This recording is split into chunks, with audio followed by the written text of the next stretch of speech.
പ്രതിപക്ഷ പ്രതിഷേധത്തോടെ നിയമസഭാ സമ്മേളനം തുടങ്ങി.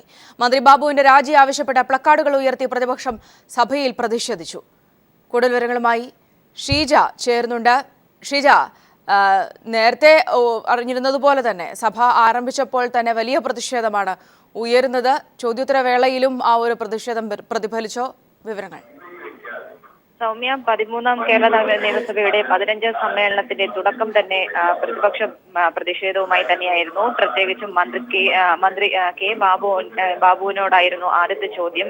ചോദ്യോത്തരവേളയിൽ മന്ത്രിയായിരുന്നു ഇതിന് മറുപടി പറയാനായി എഴുന്നേറ്റത്. ഇത് തന്നെയാണ് പ്രതിപക്ഷത്തിന്റെ പ്രതിഷേധത്തിനും ഇടയാക്കിയത്. സാഗരമാല പദ്ധതിയുമായുള്ള ഒരു ചോദ്യത്തിന് മറുപടി പറയാനായിരുന്നു കെ ബാബു എഴുന്നേറ്റത്. ഇതിൽ പ്രതിപക്ഷം ശക്തമായ പ്രതിഷേധമാണ് ഇതിൽ സഭയിൽ ഉന്നയിച്ചത്. പ്രത്യേകിച്ചും പ്രതിപക്ഷം എന്ന പ്ലക്കാർഡുകളും ബാനറുകളുമായി മന്ത്രി കെ ബാബുവിന്റെ രാജി ആവശ്യപ്പെട്ടുകൊണ്ടുള്ള പ്ലക്കാർഡുകളും ബാനറുകളുമായി തന്നെയായിരുന്നു നിയമസഭയിൽ എത്തിയത്. അതുകൊണ്ട് തന്നെ മന്ത്രി മറുപടി പറയാൻ എഴുന്നേറ്റപ്പോൾ മുതൽ ശക്തമായ പ്രതിപക്ഷ ബഹളത്തിനും സഭ സാക്ഷ്യം വഹിക്കുകയായിരുന്നു.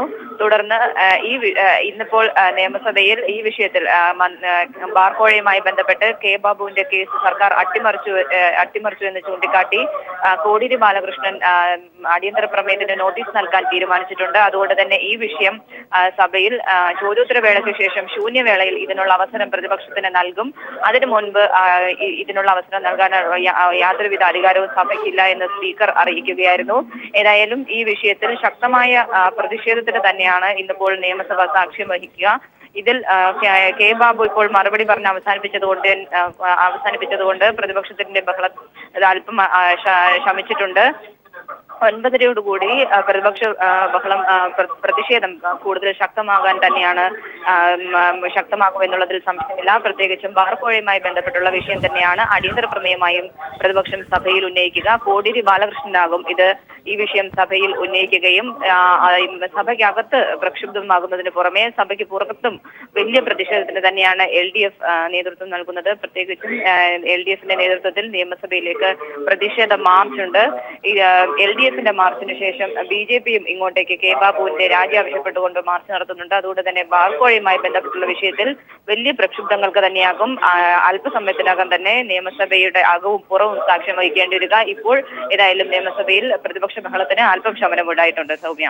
ഷീജ, സ്വാഭാവികമായും മാണിയുടെ വിഷയത്തിൽ നിന്നും വിഭിന്നമായി ബാബുവിന്റെ വിഷയം വരുമ്പോൾ സർക്കാർ തന്നെയാണ് പ്രതിസ്ഥാനത്ത് നിൽക്കുന്നത്. പ്രത്യേകിച്ച് മുഖ്യമന്ത്രി അടക്കം ബാബുവിനെതിരായി കേസ് രജിസ്റ്റർ ചെയ്തില്ല എന്നത് അടക്കമുള്ള ആരോപണമാണ് പ്രതിപക്ഷത്തിന്റെ ഭാഗത്തു നിന്നുമുള്ളത്.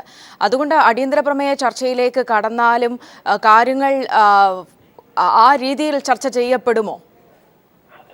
തീർച്ചയായും സൗമ്യ, ഈ വിഷയത്തിൽ മന്ത്രി ബാബുവിനെ സംരക്ഷിക്കുന്ന ഒരു നിലപാട് തന്നെയാണ് മുഖ്യമന്ത്രി സ്വീകരിക്കുന്നത് എന്നുള്ളതിൽ സംശയമില്ല. പ്രത്യേകിച്ചും കേരള കോൺഗ്രസ് തന്നെ ഈ വിഷയം ഉന്നയിച്ചിട്ടുണ്ട്.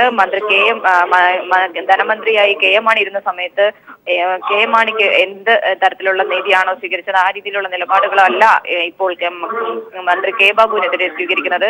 കെ എം മാണിയുടെ രാജിയിൽ വരെ കാര്യങ്ങൾ എത്തിച്ചിരുന്നു. എന്നാൽ കെ എം മാണിക്കും കെ ബാബുവിനും രണ്ട് തരത്തിലുള്ള നീതിയാണ് ഇവിടെ നടപ്പാക്കുന്നത് എന്നൊരു ആരോപണം കേരള കോൺഗ്രസിന്റെ ഭാഗത്തു നിന്ന് തന്നെ നേരത്തെ തന്നെ ഉയർന്നിരുന്നു. ഈ പശ്ചാത്തലത്തിൽ പ്രത്യേകിച്ച് മുഖ്യമന്ത്രി കെ ബാബുവിനെ സംരക്ഷിക്കുന്ന ഒരു നിലപാട് തന്നെയാകും ഇന്നും നിയമസഭയിൽ സ്വീകരിക്കുക എന്നുള്ളതിൽ സംശയമില്ല.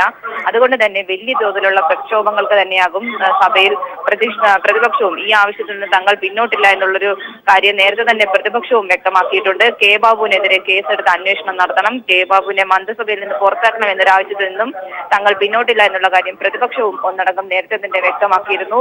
അതുകൊണ്ട് തന്നെ പ്രതിപക്ഷത്തിന്റെ ഈ ചോദ്യങ്ങൾക്ക് ബാബുവിനെ സംരക്ഷിച്ചുകൊണ്ടുള്ള തരത്തിലാണ് മറുപടിയെങ്കിൽ വലിയ പ്രതിഷേധം സഭയ്ക്കകത്ത് ഉയർത്തിക്കൊണ്ടുവരാൻ തന്നെയാണ് പ്രതിപക്ഷത്തിന്റെ തീരുമാനം. ഇത്തരത്തിലുള്ള ഒരു വലിയ പ്രതിഷേധമാണ് പ്രതിപക്ഷം തുടരുന്നതെങ്കിൽ കേവലം 11 ദിവസത്തേക്കാണ് ഈ നിയമസഭാ സമ്മേളനം നടക്കുന്നത്. അത് ചുരുക്കുന്ന കാര്യത്തിലേക്ക് വരെ കാര്യങ്ങൾ എത്തിച്ചേർന്നേക്കാം എന്നാണ് ഇപ്പോൾ കരുതപ്പെടുന്നത്. സൗമ്യ, മറ്റൊരു കാര്യം കൂടി ഇതിനോടൊപ്പം തന്നെ ചോദിക്കുകയാണ്. ഷീജ, മാണി അവിടെ എത്തിയോ? കേരള കോൺഗ്രസിന്റെ പൊസിഷൻ എങ്ങനെയാണ്? നിലവിൽ ഇതുവരെയും കെ എം മാണി നിയമസഭയിൽ എത്തിയിട്ടില്ല. അതേസമയം കെ എം മാണി മന്ത്രിയായിരുന്നപ്പോൾ അദ്ദേഹം ഇരുന്നിരുന്നത് മുഖ്യമന്ത്രിയുടെ അടുത്ത് നിന്നും ആദ്യ നിരയിൽ 3ാമത്തെ സീറ്റിലായിട്ടാണ് അദ്ദേഹം ഇരുന്നിരുന്നത്. എന്നാൽ അദ്ദേഹത്തിന്റെ ആ സീറ്റിൽ ഇപ്പോൾ PJ ജോസഫാണ് നിലവിൽ അദ്ദേഹത്തിനാണ് ആ സ്ഥാനത്തിരിക്കുന്നത്. ഇപ്പോൾ ഏതായാലും ഇതുവരെയും കെ എം മാണി സഭയിൽ എത്തിയിട്ടില്ല. മുൻനിരയിൽ തന്നെ അദ്ദേഹം എത്തുകയാണെങ്കിൽ മുൻനിരയിൽ തന്നെ അദ്ദേഹത്തിന് സീറ്റ് നൽകും എന്ന് തന്നെയാണ് നിലവിലിപ്പോൾ മുഖ്യമന്ത്രിയുടെ ഓഫീസിൽ നിന്നും അറിയിച്ചിട്ടുള്ളത്. യെസ് ഷീജയാണ് വിവരങ്ങൾ നൽകിയത്.